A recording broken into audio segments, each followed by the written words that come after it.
There's a sentence that a man can hear just once, but it'll echo inside of him for the rest of his days. It don't just fade. It finds a corner in your soul and builds a home there, sittin' in the dark, waitin' for you. For me, that sentence was, I ain't gonna support a useless old man in this house. The words came right out of my own son's mouth. My Clyde, he said, am right there in the living room, with the afternoon sun slantin' through the windows, mackin' dust motes dancin' the air like tiny, careless spirits. His wife, Loretta, she just stood there, holdin' a dish towel, not lookin' at me, lookin' at the floor. My own grandson was there too, all of 5 years old, playin' with his little wooden trucks on the rug. He didn't understand the words, but he understood the quiet that followed. It was a heavy quiet, the kind that smothers everything else. Ever since my Martha passed on, the world had gotten too quiet. The old house we built, the one with the porch swing she loved so much, it just felt cavernous, empty. So when Clyde asked me to come live with them over in Corbin, I thought maybe the sound of a child's laughter would fill up some of that empty space. But instead of finding a family, I just found a different kind of silence. I became a chore, a presence in the corner of the room that folks had to step around. That day, Lord, I think it was a Thursday. Or maybe a Friday. The days had started to bleed into one another. My leg was acting up, the old ache from a fall I took years back, and I'd stayed in bed a little longer than usual. That's all it took. For him to look at me, his own father, and see nothing but a burden. He'd forgotten who I was. Elmer Harlan, the man who'd raised him, who'd built the very company that put that food on his table, with calloused hands and a prayer on his lips. But that ain't the whole of it. That's just the match that lit the kindlin', the real story. Well, it's buried a lot deeper. If you've got the heart to listen to an old man's confession, to hear how a life's work can be forgotten and then remembered, maybe you ought to subscribe. Settle in, because I need to tell it from the very beginning. Before the quiet set in, there was so much noise, good noise. The kind that fills a house and makes it a home. I remember the year we finished building our place, the one just outside of town. Must have been, 78? Or was it 79? My mind gets a little hazy on the exact dates. It's like looking at an old photograph where the edges are all blurred out, but the faces in the middle are clear as day. I remember the smell of fresh-cut pine and the sweat on my brow. Martha was planting hydrangeas along the walkway, her hands covered in rich, dark earth. And Clyde was just a boy then, no taller than my hip. He had this little red wagon, and he'd follow me around all day, filling it with scrap wood and loose nails, insisting he was my head foreman. His laughter was the mortar that held all them bricks together. We didn't have much, but we had everything that mattered. I'd come in at dusk, bones atchin' from a day's labor, and Martha would have supper on the table. The whole house would smell of her pot roast, or maybe it was fried chicken. She had this way with seasoning, a little bit of this, a little of that. I can feel the warmth of that kitchen, but for the life of me, I can't recall the taste of that chicken. Funny, ain't it? How a memory can be so full and so empty all at once. I'd look at him, my boy, sitting there doing his schoolwork at the table, his brow all furrowed with concentration, and I'd see the whole world. I saw a future. I'd save every spare dollar, hiding it away in an old coffee can for his education. I told myself, Elmer, this boy ain't gonna break his back like you did. He's gonna use his mind. He's gonna build things bigger than a house, and he did. He went to college, studied business. I was so proud, I thought my chest would split wide open on his graduation day. He was the first Harlan to ever wear one of them caps and gowns. But even back then, looking back on it now, there were signs. Little hairline fractures in the foundation that you don't pay no mind to at the time. I remember one Christmas, he must have been about 16. He wanted this real fancy bicycle, one of them 10 speeds that cost more than I made in a week. I worked overtime for 2 months, tacking any odd job I could find just to see the look on his face. On Christmas morning, he saw it there by the tree, and he smiled, sure. But it wasn't the smile I was expecting. It was a thin smile, an entitled one. He rode it around the block twice, then came inside complaining that it wasn't the right color. He'd wanted blue, not green. He parked it in the garage, and I don't think he ever rode it again. Martha told me not to take it to heart, that he was just a teenager. But it was more than that. It was like he saw the gift, but he didn't see the sacrifice behind it. He saw the thing, but he didn't see the love. I just didn't know, standing there in the cold of that garage looking at that brand new green bicycle, that I was looking at the rest of my life. I just didn't know that one day he wouldn't just be ungrateful for a bicycle, but for the man who gave it to him. The first time I felt it, the first real cut, it wasn't a loud thing. It was quiet, so quiet I almost convinced myself I'd imagined it. The company, Harlan & Sons, had just landed its biggest contract. We were going to be supplying seed and equipment to the Miller farms, all 3 of their properties across the county. It was the kind of deal I'd only ever dreamed of back when I was running things out of the old barn with nothing but 2 good hands and a line of credit from a banker who believed in me. This contract meant we were finally secure. It meant all them years of going without, of patching up my own boots so Clyde could have new ones for school. It had all meant something. I was so proud. I felt like I was walking on air. The local paper, the Corbin Chronicle, wanted to do a story on us, on our success. The reporter, a young woman with, I think she had dark hair, or maybe it was blonde. It's funny, I can't picture her face at all, but I can still feel the knot in my stomach. She came to the office, and Clyde, he handled everything. He wore a crisp new suit, the kind that cost a fortune, and he talked about his vision for the company. He spoke about streamlining operations and modernizing an old-fashioned business model. He never once mentioned my name. Not once. I was sitting right there, in the chair I'd bought 20 years earlier, listening to my own son talk about the business I'd bled for as if it had been nothing more than a rusty old tractor he'd managed to get started. He made it sound like the company's history began the day he walked through the door with his college degree. He was so smooth, so confident, and I just sat there. I never was one for the spotlight. My pride was always in the work itself, not in the praise for it. I thought, let the boy have his moment. He's earned it. I thought he was just excited. But that evening, a seed of doubt began to sprout. I was in the office late, going over some invoices, when I saw a box of new business cards on Clyde's desk. He'd ordered them to hand out after the article was published. I picked one up. The paper was thick, expensive. It felt heavy in my hand. It said, Clyde Harlan, President. And underneath, in small letters, Harlan & Sons Agricultural. My name was gone. It wasn't Elmer Harlan, founder. It wasn't even on the card. It was just gone. And the company name itself, the one I'd chosen to promise a future for him, Harlan & Sons. It looked different, smaller, less important than his own title.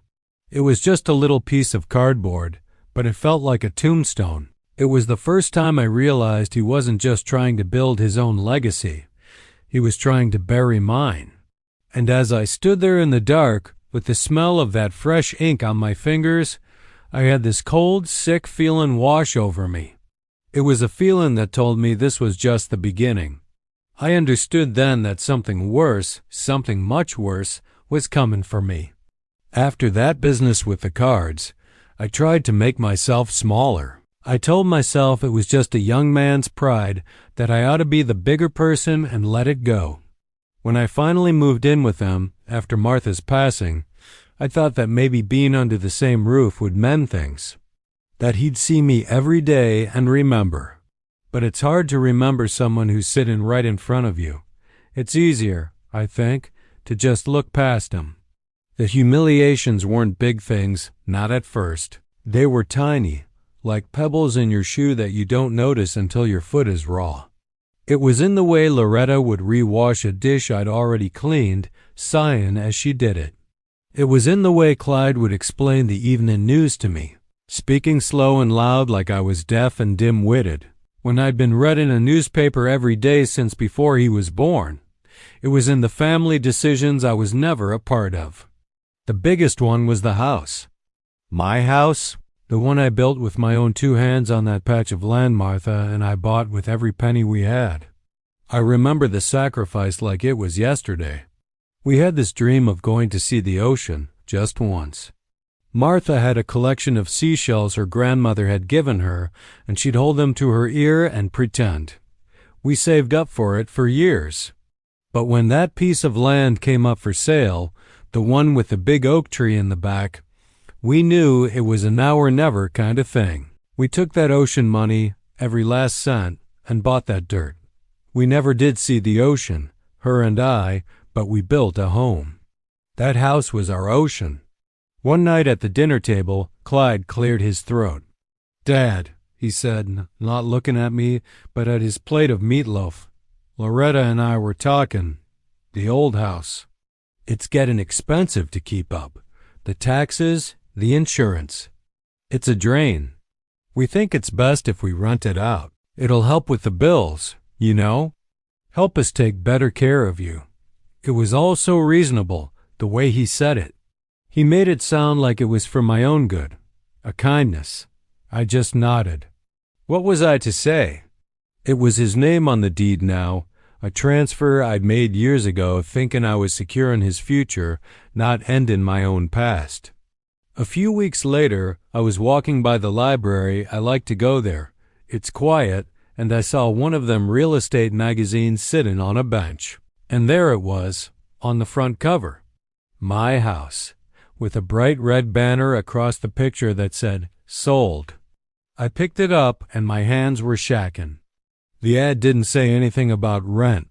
It talked about a young family from the city buying their dream home.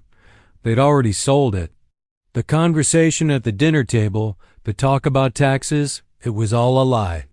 Just a soft story to keep the old man quiet until the deal was done. It wasn't just the wood and nails they sold. They'd sold the memory of the ocean we never saw, the sound of Martha's laughter on the porch, the feeling of my boy's hand in mine. And that's when I understood.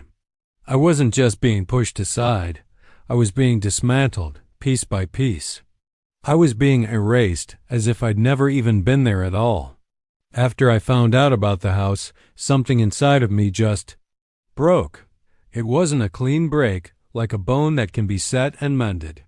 It was a shattering. 1,000 little pieces of memory and trust and love all turned to dust. I stopped talking so much at the dinner table. I'd just sit there, moving food around my plate, listening to the sound of their lives going on without me. I was a ship that had run aground and the tide had gone out, leaving me silent and stuck in the mud while the other boats sailed on by. The contempt got thicker. It was in the air I breathed in that house. One afternoon, the screen door on the back porch started squeaking, a high, pitiful noise that grated on the nerves. I got my old oil can, the same one I'd used for 30 years, and went to fix it. I know how to fix a squeaky hinge. Lord knows, I built the door it was attached to. Before I could even put a drop of oil on it, Clyde came out. He took the can right out of my hand, gentle-like, but not kind. "Don't worry about it, Dad," he said, with that patient voice he used when he was talking to a child. "I'll call a handyman tomorrow. We don't want you hurting yourself." He looked at me, and in his eyes, I wasn't a man who could fix things. I was just another thing that was broken. That night, I laid in bed thinking. My mind went back to the big ice storm of '85. The power was out for a week. The whole town was dark and frozen. The pipes in our house burst, but I wasn't scared. I remember working by candlelight, with a young Clyde holding the flashlight for me, his eyes wide with a mixture of fear and awe. I shut off the main, soldered the broken pipes myself, and had the water running again before any real damage was done. Martha had wrapped us both in blankets and called me her hero. My son had looked at me like I could wrestle the moon out of the sky if I set my mind to it. Now that same son thought I was too feeble to oil a door hinge. The hurt of it finally pushed me to do something. I got out of bed, my old bones creaking in protest, and pulled a dusty old lockbox from the back of my closet. I hadn't opened it in years. The key was on my ring, worn smooth with time. Inside, beneath my army discharge papers and a faded picture of Martha, was a leather portfolio. And inside that portfolio were the original incorporation documents for Harlan and Sons Agricultural. I spread them out on the bed. My hands trembled as I traced the words, printed in that old typewriter font, or was it done on one of them early computers? The details are fuzzy, but the signatures weren't. There was my partner's, John Abernathy, who passed years ago. And there was mine, Elmer Harlan, founder. And then I saw the page I'd almost forgotten about, the bylaws we drafted with a liar, a clause we put in to protect the business from outsiders if one of us passed. It named me, the surviving founder, as the permanent majority shareholder, with final authority on all major company decisions. I'd never used it, never even thought about it. I'd given Clyde the title, the responsibility, the profits. I'd given him the kingdom, never thinking he'd forget who the king was. Holding that paper, I felt a jolt, something that wasn't pain. It was power. And staring at my own name, at the truth of what I still was, a question started to burn in the back of my mind.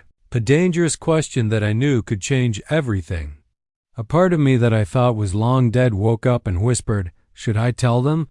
Should I finally let them see what I've kept hidden all these years? For 2 days, I didn't touch that lockbox. I just let it sit in the dark of the closet, feeling its weight even through the closed door. The knowledge of what was in there was a heavy thing to carry. It sparked a war inside me. Part of me, the old, tired part that missed his wife, just wanted peace. It whispered to me in the long hours of the night, saying, Elmer, what's it matter? The business is grown. Your boy is successful. Let it be. Don't stir up a storm in the winter of your life. Martha would have wanted peace. And I'd think of her, of how she hated arguments, how she could soothe any trouble with a calm word and a warm hand on your shoulder. The thought of fighting my own son, of seeing that look of hate on his face, it made me feel sick to my stomach. Maybe this was my lot, to be the silent old man in the corner. Maybe that was easier than the alternative. But another part of me, the part that remembered the feel of splinters in my hands and the burn of the sun on my neck, wouldn't stay quiet. It wasn't about revenge. It was about rightness. It was about the foundation of a thing. You can't build a strong house on a rotten sill. And what they were doing, the lies and the disrespect, it was rot. Deep rot. And that company, it wasn't just mine. It was John Abernathy's too. My partner, my friend. People today, they only see the name Harlan, but John was the Ian Sons part of it, in spirit. He had no sons of his own, and he loved Clyde like he was his. We started that business with nothing but a handshake and a loan from the bank that we'd both put our houses up for. If we'd failed, we'd have lost everything. Everything. I can still see John's face clear as day near the end. He was in his bed at home by then, I think. Or maybe it was still in the hospital. I get the rooms mixed up in my memory. But I remember the quilt on the bed had a pattern of little yellow flowers. And I remember the feel of his hand, all bone and paper-thin skin, clutching mine. He made me promise him. Elmer, he'd said, his voice a dry whisper, don't let the heart go out of it. Look after my boy. He meant Clyde. He'd made me promise to look after Clyde, to make sure the company we built would always be a place of integrity. And here I was, letting that same boy gut the place of its heart and soul, starting with me. The weight of that promise felt heavier than the dirt they'd put on John's casket. I was failing him. I was failing myself. I was so torn, I felt like I was being ripped in two. One evening, I took the papers out again, read them one last time, and then folded them away. I decided to let it go, to give it over to God and find what peace I could.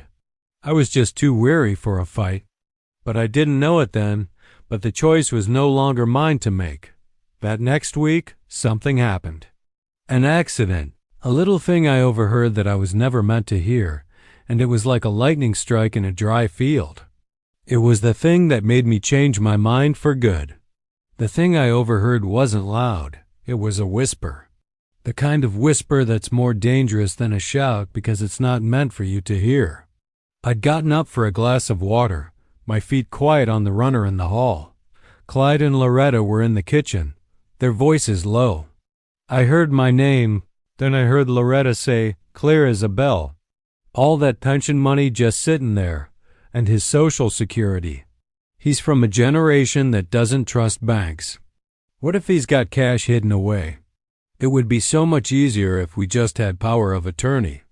For his own good, of course. And Clyde didn't argue. He just said, I'll look into the paperwork.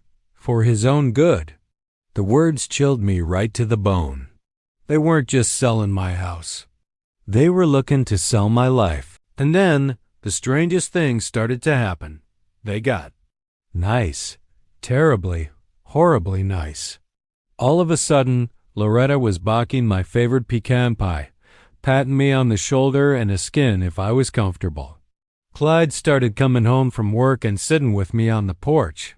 He'd ask for my advice on some small thing at the company, which supplier had the best price on feed if I thought the rains were coming early.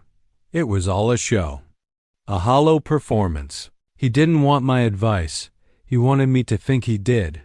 The niceness was a poison, meant to lull me to sleep. One evening, he laid the trap. Dad, he said, his voice full of fake concern. You shouldn't have to worry about keeping track of bills and all that. It's a burden. Why don't you let me and Loretta take care of all your finances? We can get your name on our accounts, make everything simple. It'll give you peace of mind. I looked at him, my own son, and saw a stranger looking back. A stranger with a patient smile and a greedy heart. I felt so alone, I thought I might break. I had one friend left from the old days, a fella named Henry, who I used to go fishing with. I saw him at the hardware store, and I confessed a little. I didn't tell him everything, just that I was feeling low, that it was hard getting old and feeling like you're in the way. I thought he understood. He clapped me on the back and told me to keep my chin up. That night, Clyde came into my room. He had a strange look on his face, a mix of pity and victory. Dad, he said, I got a call from Henry today. He's real worried about you. Said you weren't making much sense, that you seemed confused. Loretta and I think it might be time we talked to Dr. Miller, maybe get you evaluated. The floor fell out from under me. Henry, my friend of 50 years. He hadn't been a friend at all. He'd been a scout, sent back to report on the enemy. They were using my own loneliness against me, twisting my sadness into proof that my mind was failing. The kindness was a lie, my friends were spies, and my home was a cage. I knew then that they were planning something, laying a trap so clever and cruel. I just never imagined the size of it. The days after Henry's betrayal were the longest of my life. The house, which had once felt like a strange country, now felt like enemy territory. I felt like a prisoner, watched and studied. Every time Loretta brought me a cup of coffee, I'd look at her smile and wonder what poison was hiding behind it. Every time Clyde asked how I was sleeping, I knew he wasn't a skin about my rest. He was collecting evidence for his case against my mind. I started replaying every conversation, every little moment from the past year, searching for clues I'd missed. And then, like a key turning in a rusty lock, one memory came back to me. It was from the church barbecue last summer. Or maybe it was the fall festival. I remember the smell of wood smoke and roasting corn anyway. I was chatting with Henry by the drink table, and Loretta came over. She put her hand on my arm, all smiles and sweetness, and said to Henry, "We just worry about him so much. He's so independent, but managing a household and finances at his age, it's a heavy burden. It's a shame the laws make it so difficult for children to help their own parents." At the time, I didn't think nothing of it. It sounded like concern. A little clumsy, maybe, but I thought her heart was in the right place. But now, hearing those words again in my mind, they sounded different. They were sharp, calculated. It wasn't a clumsy comment. It was a seed. She was planting a seed of doubt in Henry's mind, months before I ever said a word to him. She was preparing the soil, laying the groundwork for the story that I was becoming a confused old man who couldn't handle his own affairs. Henry's betrayal wasn't a sudden thing. It was a harvest. A harvest she and Clyde had been tending to for a long, long time. That's when I saw a bigger piece of the picture. This wasn't just about getting their hands on my pension. It was about discrediting me completely. They were building a narrative, brick by brick, in the minds of our friends and neighbors. A story where I was the feeble old father, and they were the dutiful, worried children, forced to make a difficult decision for my own good. When they finally made their move to get power of attorney, no one would blink an eye. They'd all just nod sadly and say, "It's for the best." Poor Elmer hasn't been himself for a while now. They weren't just trying to take my money. They were taking my name, my reputation, my sanity. They were taking the very story of who I was and rewriting it with me as the villain, or worse, the fool. It wasn't about being erased anymore. This was about being replaced by a lie. And it was on that day, sitting in that comfortable armchair that suddenly felt like a prison cell, that I understood with a cold, terrifying certainty. If I didn't do something right then, if I didn't start fighting back, I would lose absolutely everything. Armed with the awful knowledge of their plan, I knew I couldn't stay silent. But I also knew I had to be careful. I felt like a spy in my own life. I decided I had to talk to someone they couldn't have gotten to, someone with moral authority. I thought of Reverend Michael, down at the church. I've been a member of that congregation for 40 years. I helped raise the money for the new steeple. Surely he would listen. I made an appointment, telling Clyde I was just going for a walk. The Reverend's office was quiet, smelled of old books and lemon polish. I sat in the big leather chair across from his desk and I tried to explain. I didn't tell him about the company papers. That felt like too much. But I told him about the house, about the way they were talking about my finances, about my fear of them trying to take away my independence. I watched his face as I spoke.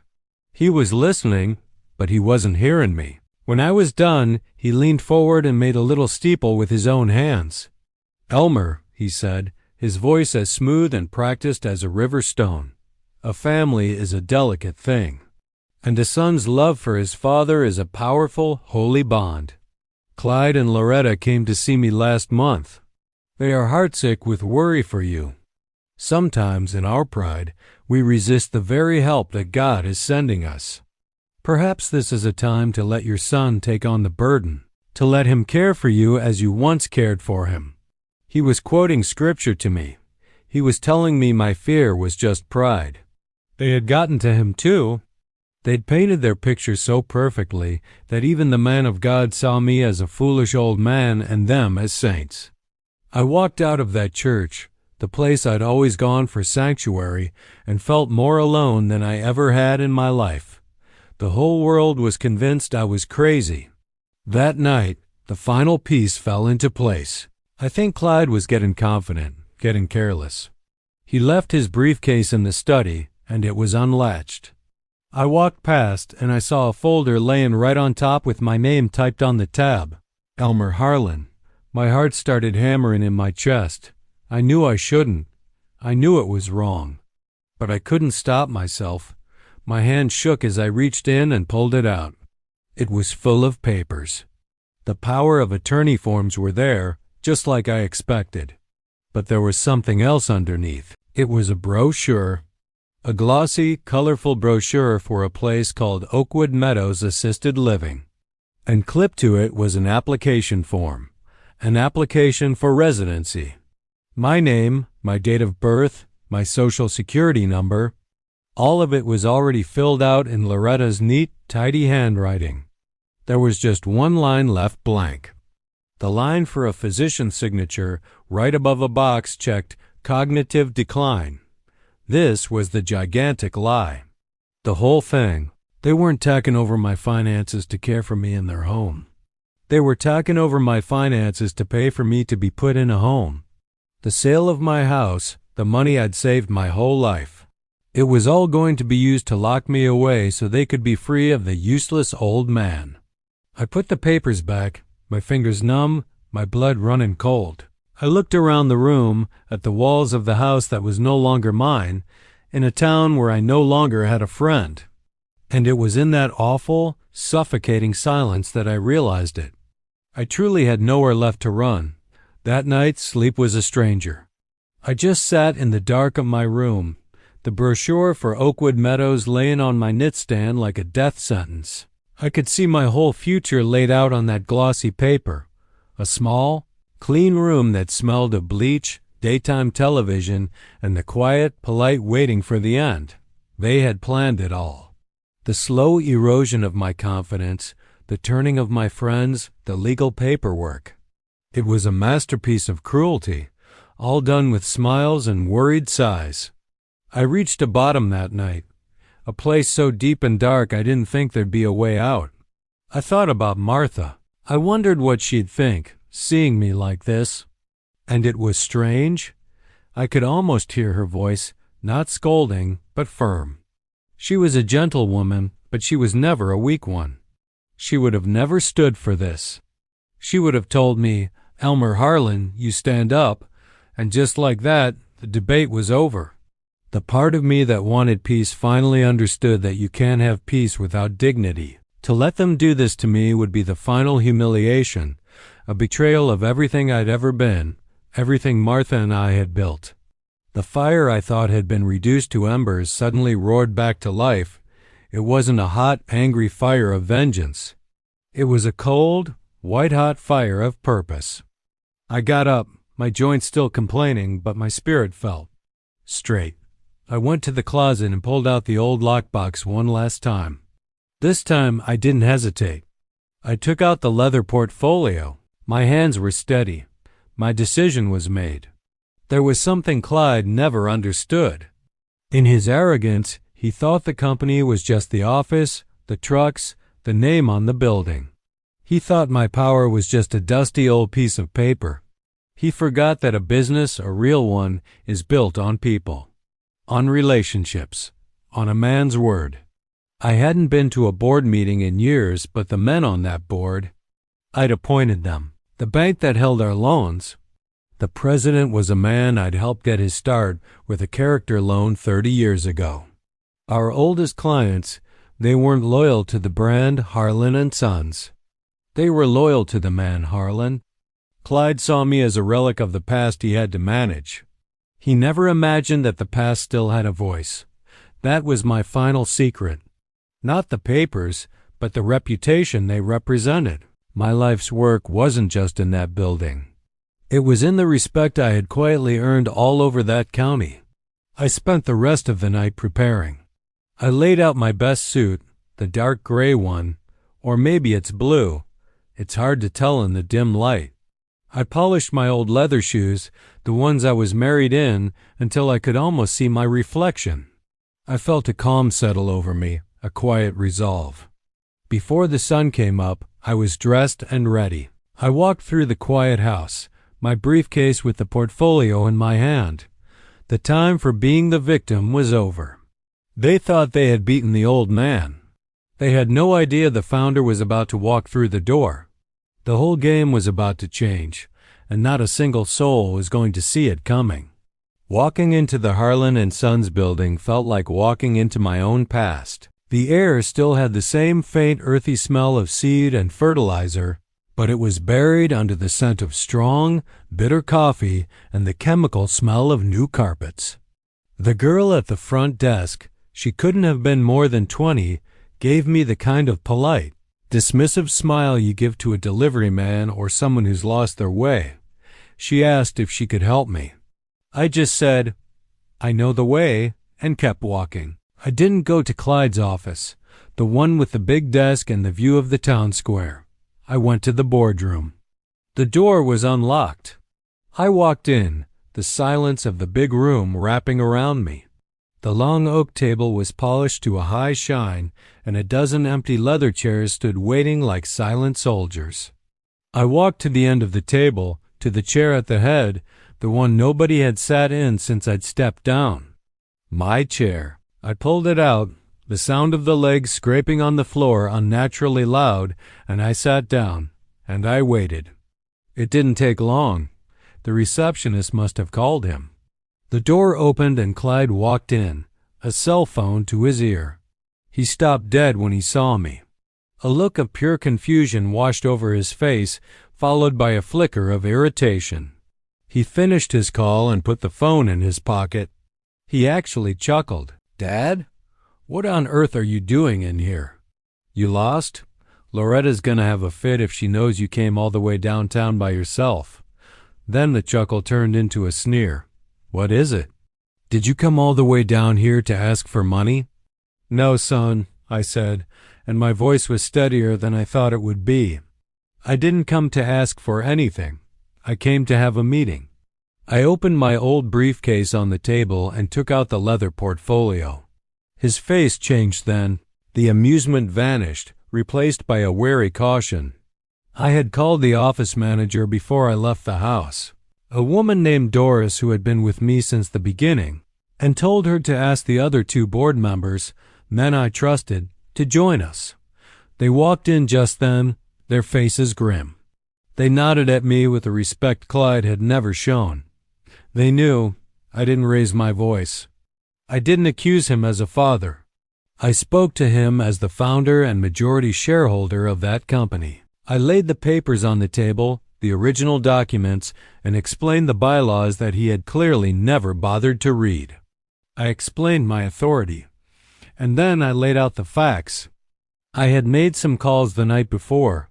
I spoke about the Henderson account, one of our oldest clients, that he'd lost because he'd insulted their son who was taking over their farm. I spoke about the expense reports for his trips, padded with fancy dinners and hotel rooms that had nothing to do with business. I talked about his decision to invest $250,000 in some newfangled piece of technology that was still sitting in a warehouse, while he'd ignored the need to upgrade our aging fleet of delivery trucks. As I spoke, I felt a profound sadness settle over me. This wasn't a victory. It was a tragedy. I was showing these men, these friends of mine, that the son I had given everything to, the future I had built for him, was a failure. Not just a failure as a businessman, but a failure as a man. I looked at Clyde's face, hoping to see a flicker of shame, of remorse, of anything. But there was nothing. Just a pale, tight-lipped rage. The look of a spoiled boy who just had his favorite toy taken away. In that moment, I felt a sense of loss so complete it almost took my breath away. I had sacrificed my whole life for this boy, and I had raised a stranger. A hollow man. For these reasons, I said, my voice nearly breaking, for gross mismanagement and conduct unbecoming of a president of this company, I am calling for a vote for his immediate termination.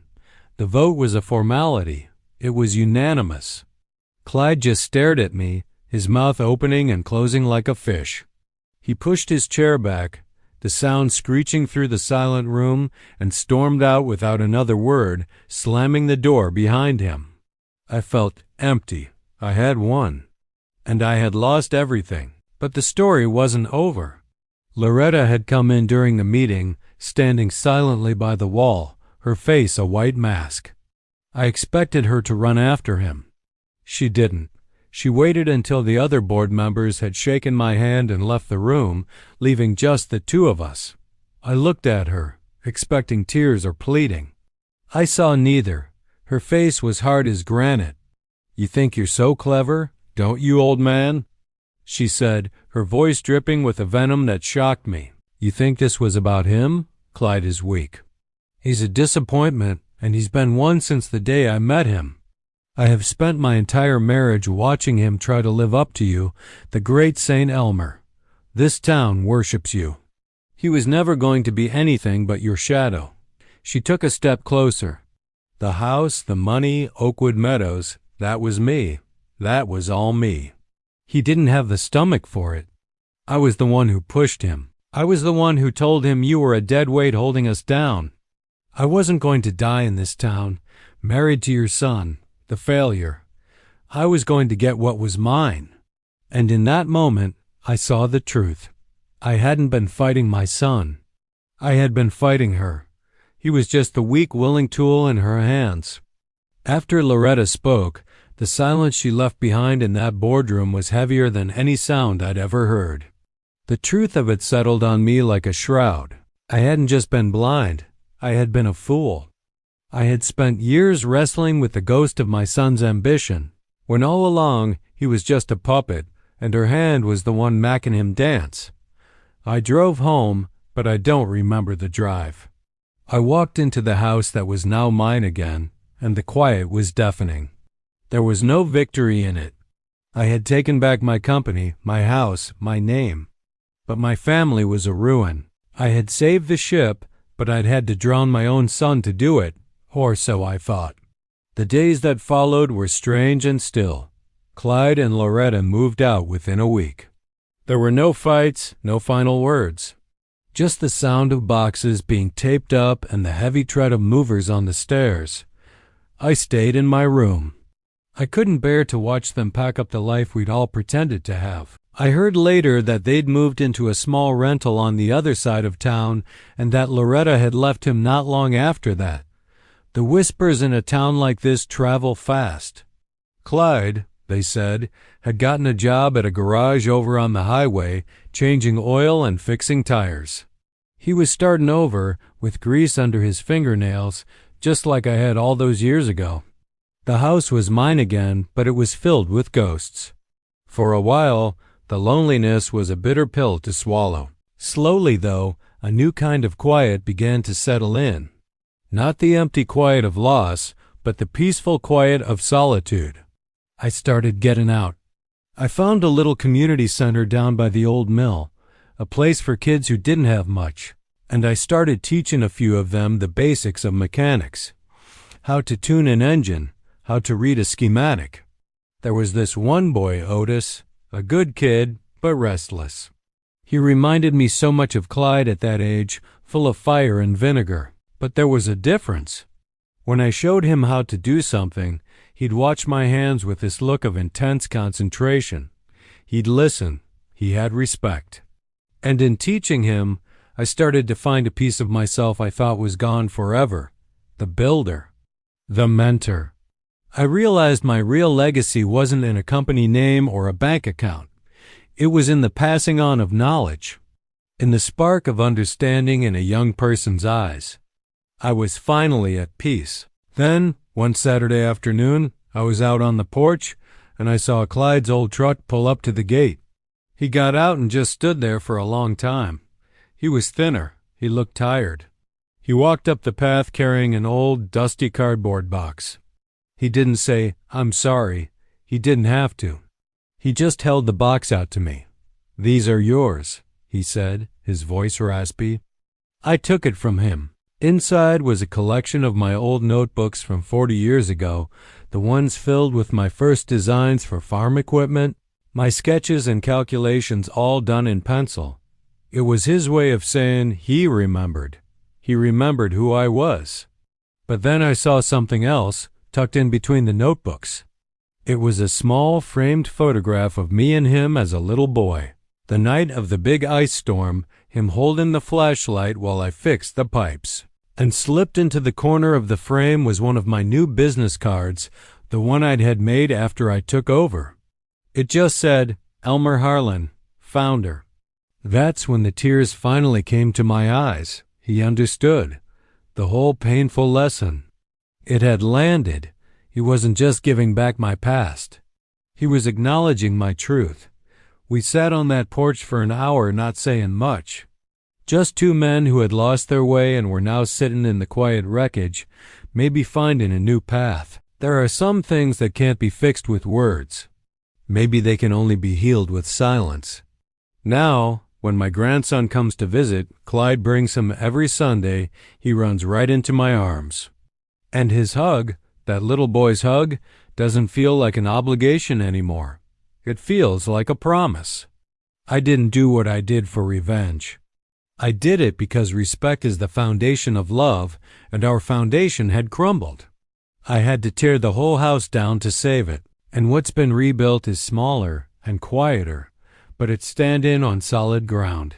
So, if you're out there listening to an old man's ramblings, maybe in a place that looks a little like mine, I'd be obliged if you'd leave a comment. Tell me what city or what town you're hearing this in. It does a heart good to know you ain't just talking into the wind. Thank you for listening.